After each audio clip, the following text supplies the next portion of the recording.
Hello नमस्कार मंडळी, स्नेहलता संदीप या चॅनलमध्ये मी स्नेहलता तुमचं सगळ्यांचं अगदी मनापासून स्वागत करत आहे। तर आज सकाळी शिवमच्या बाबांची फर्स्ट शिप होती आणि त्यांना डब्यासाठी मी अख्खा मसूर आणि चपाती हे बनवलेलं होतं। सकाळी सकाळी असताना डबा द्यायचं म्हटल्यावरती माझं सगळं काम लवकर आवरलेलं असतं, म्हणजे भाजी वगैरे उरकून होते। आधी तर शिवम मी आणि शिवमचे बाबा असायचो त्यावेळेस भाजी पोळी मी सकाळी आधीच करून घ्यायचे त्यांच्यासोबत, म्हणजे जेवण बनवायचं नसायचं परत। पण आता अक्का आहेत सोबत, म्हणजे माझ्या सासूबाई, तर मग आमच्या दोघींसाठी मी वेगळं म्हणजे त्यावेळेस गरम गरम भाकरी चपाती काहीतरी बनवून घेत असते। त्यासाठी मग मी फक्त शिवमचा डबा आणि शिवमच्या बाबांचा डबा बनवला होता, पण भाजी सगळ्यांसाठी बनवून घेतली होती। आणि सकाळी ऑफिस म्हटल्यावरती त्यांना चहा वगैरे सगळंच करून देते, कारण सकाळी ते खूप जास्ती लवकर जातात। त्यानंतर मी तुम्हाला जसं की सांगितलं होतं की 21 दिवसाचा संकल्प केलेला आहे मी काहीतरी बदल करण्याचा। तर खूप काही नाही झालं तरी सकाळी उठून एक ग्लास गरम पाणी पिते मी आता सध्या, म्हणजे एवढं कडक नाही पिते, जेवढ्या वाफा येत आहेत नॉर्मल करून मग पिते। त्यानंतर आज पाणी येणार होतं, तर मग म्हटलं पाणी भरून आणावं, कारण आमच्याकडे एक दिवस आड करून नळांना पाणी येतं। तर सकाळी 5 ते 8 ते 9च्या दरम्यान येतं, त्यामुळे सकाळी लवकरच ते भरायला लागतं। मग म्हटलं तुमच्यासोबत छोटासा व्हिडिओ शेअर करावा। तर मित्रांनो, तुम्ही आपल्या चॅनलवर नवीन असाल त्याच्या व्हिडिओ आवडला तर लाईक करा, कमेंट करून नक्की सांगा काय बदल हवेत ते। आणि यूट्यूबने नवीन फीचर लॉन्च केलेलं आहे हाईपचं, तर तुम्ही लाईक केल्यानंतर लगेच तुम्हाला ते हाईपचं ऑप्शन येतं, तर प्लीज सगळ्यांनी क्लिक करा। आज सकाळी सकाळीच सोनचाफा अगदी सुंदर असा बहरलेला होता, खूप म्हणजे जे पिवळं दिसतं ना ते सगळे चाफ्याची फुलं आहेत। मला ती चाफ्याची फुलं तोडण्याचा मोह अजिबात आवरला नाही, म्हटलं जितके तोडता येतील मला तितके मी तोडून घेईन आत्ता। तर जितके हाताला लागत होते तितके मी तोडून घेतले, कसे काढता येतील याचा प्रयत्न करत होते। म्हणजे तुम्ही माझी धडपड बघू शकताय की मला तो सोनचाफा तोडायचा होता, त्यासाठी मी जितके प्रयत्न करता येतील मला तितके प्रयत्न मी करत होते। आणि शेवटी मला ती फुलं मिळालीच। खरं तर प्रयत्न केला तर सगळं पॉसिबल होतं असं म्हणतात, तसंच होतंय कुठेतरी। जसं की मध्यंतरी मी यूट्यूबवरती व्हिडिओ बनवणंसुद्धा बंद केलं होतं बऱ्यापैकी, पण असं वाटतं की प्रयत्नार्थी परमेश्वर, कधीतरी आपल्या प्रयत्नांना यश येईल।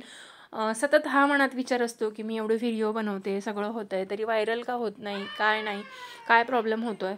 तर ठीक आहे, पण नाही होते तर ठीक आहे, प्रयत्न करत राहायला काही हरकत नाही। हे जसे फुलं मिळालेत ना, तसंही म्हणजे प्रयत्नाचं फळसुद्धा नक्की मिळेल असं मला वाटतं। तर छान छान मस्त देवपूजेसाठी मला सकाळी सकाळी फुलं मिळालेली होती, आणि मला 5 फुलं जरी मिळाली तर मी 4 फुलं देवाला ठेवते आणि 1 फुल स्वतःसाठी ठेवते, कारण त्याचा प्रचंड सुंदर वास येतो। त्यानंतर गॅलरीत आज मस्त असं गुलाबाचं फूल आलेलं होतं, बघू शकताय, खूप सुंदर दिसतं। आपण सगळ्या ज्या गोष्टी करतोय ना त्याला जेव्हा यश येतं, म्हणजे मागच्या 2-3 आठवड्यामध्ये माझ्याकडे इतकी ब्रह्मकमळाची फुलं आली आणि मी त्यांची 5 वर्षासाठी वाट बघितलेली होती की कधी माझ्या ब्रह्मकमळाला फूल येईल। तुळशीसुद्धा खूप सुंदर झाली होती, त्यानंतर झेंडूच्या झाडाला सुद्धा फूल आलेलं होतं। अतिशय सुंदर वाटतं अशा गोष्टी होतात तेव्हा। त्यामुळेच म्हटलं की आता घरी आहे, दुसरं काही नाही आहे, तर आपले व्हिडिओज तरी शेअर करावे तुमच्याबरोबर। आणि बऱ्याचशा जणी व्हिडिओ बघतायत, व्हिडिओना लाईकसुद्धा करतायत आणि काही वाटलं तर कमेंटसुद्धा करून सांगतायत।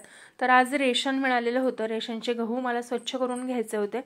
बऱ्यापैकी रेशन मिळतं आता आम्हाला, पण बऱ्याचदा असं होतं की गव्हांमध्ये घाण खूप जास्त प्रमाणात असते। मला तर असं वाटतं ना, द्यायचं असलं तर व्यवस्थित द्यावं, पण काय होतं ना, मिळालंय ते आपण फेकून नाही देऊ शकत, कारण आपण शेतकऱ्याच्या घरची मुलं आहोत आणि ते पिकवण्यासाठी किती कष्ट घ्यावे लागतात, किती वेळ जातो त्यासाठी, हे आपण बघितलेलं असतं। त्यामुळे ते म्हणजे कोणी नसेल वापरत, पण मी रेशनचे गहू वापरते।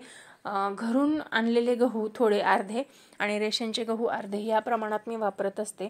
ते टाकून देत नाही किंवा कोणाला देऊन टाकत नाही, कारण माहिती आहे मला की ते सुद्धा पिकवण्यासाठी किती कष्ट लागतात ते।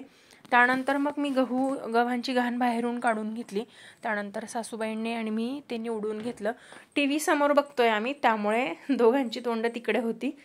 तेव्हाच माझ्या ननंदबाईंचा फोन आला आणि अक्का फोनवरती बोलत होत्या।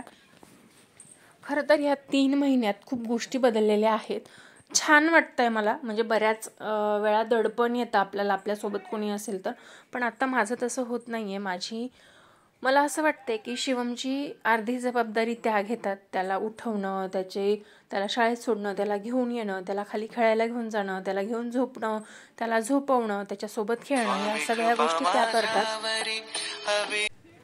बऱ्याचशा गोष्टी त्या करतात. त्यामुळे आणि काय होतं ना की घरात कुणीतरी आहे, त्यामुळे आपल्या ह्या गोष्टी आपण वेळेवर आवरायला पाहिजे, आपली कामं वेळेवर झाली पाहिजे, हे एका गोष्टीचं दडपण असतं.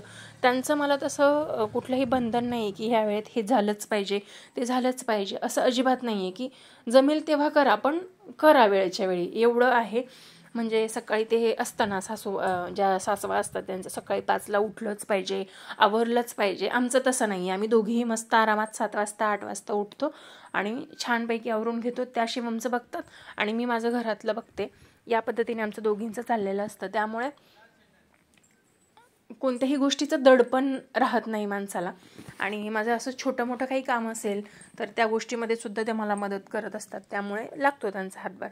तर बऱ्यापैकी खूप जास्त कणी निघालेली होती आणि एवढं सगळं तर नाही टाकून देऊ शकत ना, यामध्ये बऱ्याच प्रमाणात गहू निघतात. तर मी काय करत असते, असं निघाल्यानंतर मिक्सरचं जे मोठं भांडं असतं ज्यामध्ये बारीक होऊ शकतं त्यामध्ये ते टाकून घेते आणि मिक्सरला एकदा फिरून घेते, वरची साल सगळी निघून जाते आणि तेवढे गहू मोकळे होतात.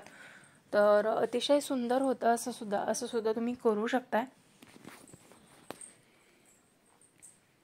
तर ते मी बारीक करून घेतले. त्यानंतर त्याची जी घाण निघालेली होती ती सुद्धा स्वच्छ करायची होती, ते लगेच करून घेतलं. कारण काय होतं ना, आपण ते उद्या करू असं म्हणत जातो आणि ते काम लांबणीवरती पडतं. त्यामुळे आत्ता दिसतंय, आत्ता करायचं आहे तर लगेच करून मोकळं व्हायचं. आत्ता मी ह्या विचाराने काम करते, कारण उद्या करू म्हटलं ना की तो पसारा प्रत्येक दिवशी वाढत जातो. तर हे मी सगळं स्वच्छ करून घेतलं. आणि तुम्ही अजून पण व्हिडिओ बघताय आणि लाईक केलेलं नाही आहे तर लाईक नक्की करा. तर ते गहू साफ करून झाल्यानंतर माझ्या लक्षात आलं की आज दळण टाकून द्यायला पाहिजे. मग मी घरचे थोडेसे गहू आणि रेशनचे थोडेसे गहू असं दोन्ही मिळून दळायला देत असते. आणि दळायलाही लांब नाही आहे, सोसायटीतच आहे, त्यामुळे तिथल्या तिथे लगेच, म्हणजे मी लिफ्टमध्ये डबा ठेवून देते, मी डबा ठेवला आहे, घ्या तेवढा दळून द्या. आणि त्यांनी दळून झाल्यानंतर त्या मला सांगतात की दळून झालेलं आहे, लिफ्टमध्ये डबा ठेवला आहे, तेवढा घेऊन घ्या. दळण्यासाठीही बाहेर जायची गरज नाही आहे. त्यानंतर ते थोडेसे गहू, रेशनचे थोडे गहू, आणि तुम्ही चपात्या मऊ होण्यासाठी काय करतात हे मला कमेंट करून नक्की सांगा. कारण बरीच लोक असं म्हणतात की गव्हामध्ये हे टाकल्यावर हे होतं, ते टाकल्यावर ते होतं. तर माझा अनुभव हा आहे की गहू जेव्हा आपण दळतो त्यावेळेस त्यामध्ये थोडे सोयाबीन टाकले तर पोळी छान मऊसूद येते आणि व्यवस्थित राहते. तर मी साधारण 5 किलो गव्हांमध्ये एवढे सोयाबीन टाकले, 2 ते 2.5 मुठा भरून सोयाबीन टाकलेले आहेत. तर या पद्धतीने मी देत असते. तुम्ही कोणत्या पद्धतीने देताय ते सुद्धा नक्की सांगा. आजचा छोटासा व्हिडिओ होता, तो तुम्हाला कसा वाटला हे मला कमेंट करून नक्की सांगा. त्यानंतर म्हटलं आज एक छोटंसं मनी प्लांट जे माझ्याकडे पॉट आहे त्यामध्ये लावावं, म्हणून मग जे माझ्याकडे मनी प्लांट होतं त्याचे थोडेसे मुळं काढून मी यात लावले. बघू शकताय, सुंदर वाटतं अतिशय. चला तर मग बाजूला दिसतोय तो पसारासुद्धा मला आवरायचा आहे बरं का. चला तर मी तो आवरून घेते आणि उद्या तुम्हाला भेटते. चला तर मग भेटूया नवीन व्हिडिओमध्ये नवीन काहीतरी घेऊन. तोपर्यंत तुम्हीही स्वस्त राहा, इतरांची काळजी घ्या, स्वतःची काळजी घ्या. आणि चॅनलवर नवीन असाल तर सबस्क्राईब नक्की करा, लाईक करा, कमेंट करा आणि कमेंट करून मला नक्की सांगा हा पॉट आत्ता कसा दिसतोय ते, आणि हाईपसुद्धा नक्की करा. चला तर मग भेटूया नवीन व्हिडिओमध्ये नवीन काहीतरी घेऊन. तोपर्यंत बाय बाय. श्री स्वामी समर्थ.